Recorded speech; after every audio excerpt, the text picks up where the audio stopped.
তো আজকে আমি তানিকে সাজাতে চলেছি রাধা।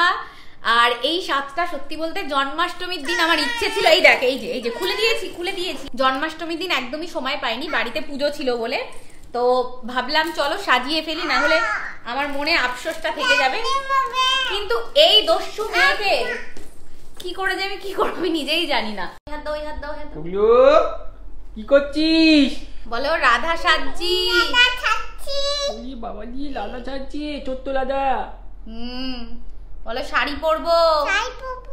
ওই দেখো মাম্মা ট্রেনিং দিচ্ছে। আচ্ছা কেমন করে নাচ? মাম্মা এই দেখো, তুমি পাপা ক্যামেরা ধরে আছে, পাপার সামনে এরকম ক্যামেরা ধরে এরকম করবে। এই যে মাম্মা কেমন করছে দেখাও, এই যে এদেরকে যা কানা মানে যা এরকম করে না।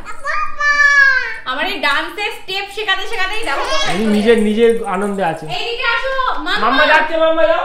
এই দেখো মাম্মা নাচ। ও বুই, এই যে কেমন করে নাচবে আমি দেখাচ্ছি, দেখাও এরকম করে। এই যে এরকম করে গোল গোল করে ঘোরো, এই যে এরকম করে। মাম্মা ও আমি ঘুরছি, ও চলে গেছে। তো এবার তানিকে রাধা সাজানোর সবথেকে কঠিন কাজটা সেটা হচ্ছে কলকা পরানো। যা দুষ্টু মেয়ে, তো শাড়িটা কিভাবে, ওই দেখো উঠে দেখছে।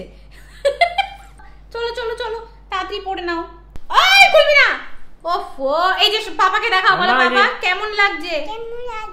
উফ খুব সুন্দরী লাগছে তো, সুন্দরী বুই। এইবার আমাকে শাড়ি পরাতে হবে। কি যে আমি করব দেখো, ধরতে দেয় না আমাকে।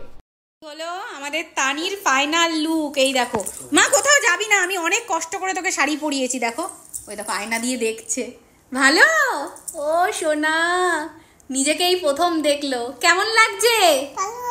হ্যাঁ ভালো লাগছে। এবার চলো।